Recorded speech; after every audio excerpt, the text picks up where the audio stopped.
Tapi apakah betul mereka ini benar-benar terkejut? Atau ini adalah sesuatu yang sudah mereka duga sebelumnya? Dan kira-kira ada dalangnya apa enggak ya? Lah kalau Jokowi aja dilawan, apalagi ya Pak SBY yang sudah mantan presiden. Dan AHY dan Anies jika dipasangkan, ini bukan pasangan yang tepat. Mengapa? Siapa yang mengirim Caimin dan PKB merapat ke kubu Nasdem? Dan telepon dari siapa yang membuat Nasdem ini langsung menerima PKB tanpa ada syarat apapun? Mungkinkah ini semua diorkestrasi oleh istana? Mungkinkah Pak Jokowi untuk kesekian kalinya cawe-cawe?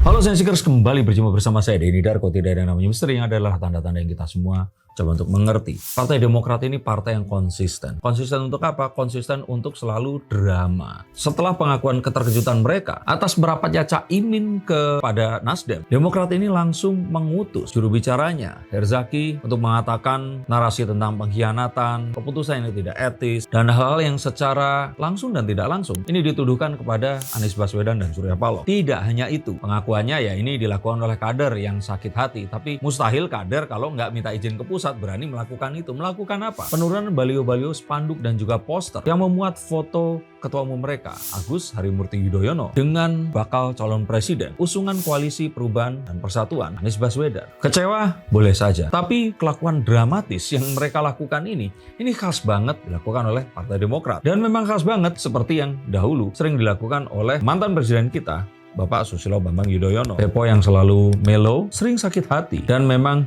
banyak dramanya. Apakah itu jelek? Tidak, itu malah bagus karena memberikan satu identitas dan branding yang memang melekat kepada akhirnya partai ini. Tapi apakah betul mereka ini benar-benar terkejut?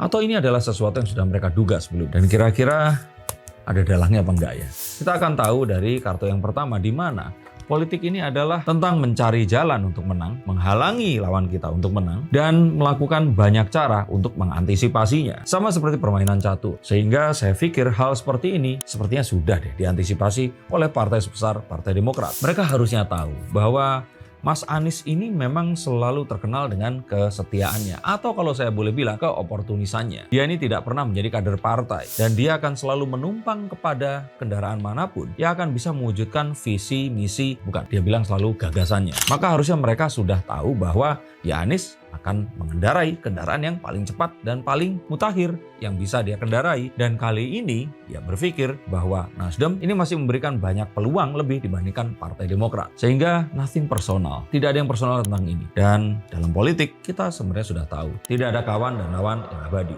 Apakah betul mereka ini nggak menyangka bahwa Pak Surya ini akan berani melakukan ini kepada AHY dan Demokrat, pada SBY. Nah, SBY ini kan mantan presiden. Kepada Pak Jokowi saja, Pak Surya Paloh ini atau Pak Surya ini dianggap berani saat Pak Jokowi mengatakan ojo ke susu.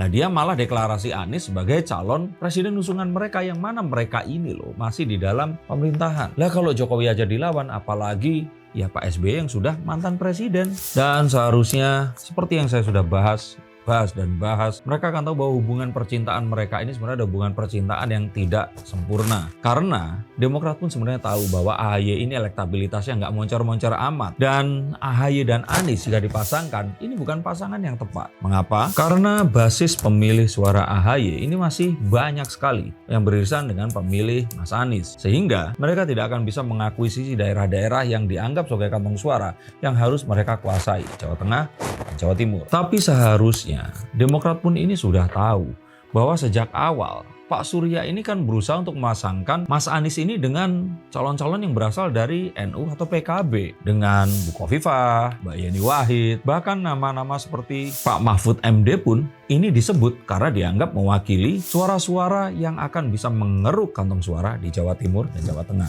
Apalagi kan sudah dijelaskan bahwa ada kode yang mengatakan calon wakil presiden ini diberikan sepenuhnya wewenang untuk Mas Anies yang akan memilih. Tapi kan kita tahu secara Mas Anies saat ini nggak punya partai, ya Mas Anies pasti akan nanya dulu kepada Pak Surya. Apakah mungkin Demokrat yang secara naif mengira bahwa Mas Anies ini akan benar-benar menjatuhkan pilihan sesuai dengan keinginannya saja dan tanpa berkomunikasi dengan orang yang mengorbankan partainya, kadernya demi untuk mengusung dirinya? Saya pikir tidak semudah itu Ferguson. Kalaupun ternyata ternyata ada sepercik harapan untuk AHY ini dijadikan sebagai calon wakil presiden, itu adalah karena jika nanti benar-benar sudah nggak ada lagi yang bisa menyelamatkan, maka ban serepnya ya AHY ini. Saya tidak punya satu ketidaksukaan kepada AHY dan Partai Demokrat. AHY adalah the next rising star di 2029 nanti. Tetapi untuk saat ini, jejak politik dan kiprahnya ini belum cukup moncer dan bisa bersaing dengan kader-kader yang lainnya. Dengan tokoh-tokoh yang mencalonkan diri menjadi capres dan cawapres yang saat ini ada. Mungkin karena AHY belum pernah menduduki jabatan di pemerintahan, tapi yang tentu saja nggak mereka duga adalah karena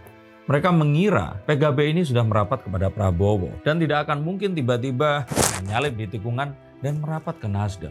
Tapi dugaan mereka ternyata keliru. Dan sesuatu yang mereka kira selama ini sudah merupakan sebuah kode-kode untuk menjadikan AHY ini pasangannya Mas Anies. Yaitu dengan safari datang ke 3 ketum partai, melakukan sosialisasi, dan juga tidak merasa keberatan dengan foto-foto AHY dan Anies di mana-mana. Tiba-tiba Caimin membawa PKB dan gerbongnya ini merapat ke Nasdem. Yang tentu saja ya anak SD kalau harus diberikan satu pemilihan seperti itu, jelas akan lebih memilih PKB yang ada Caimin di dalam.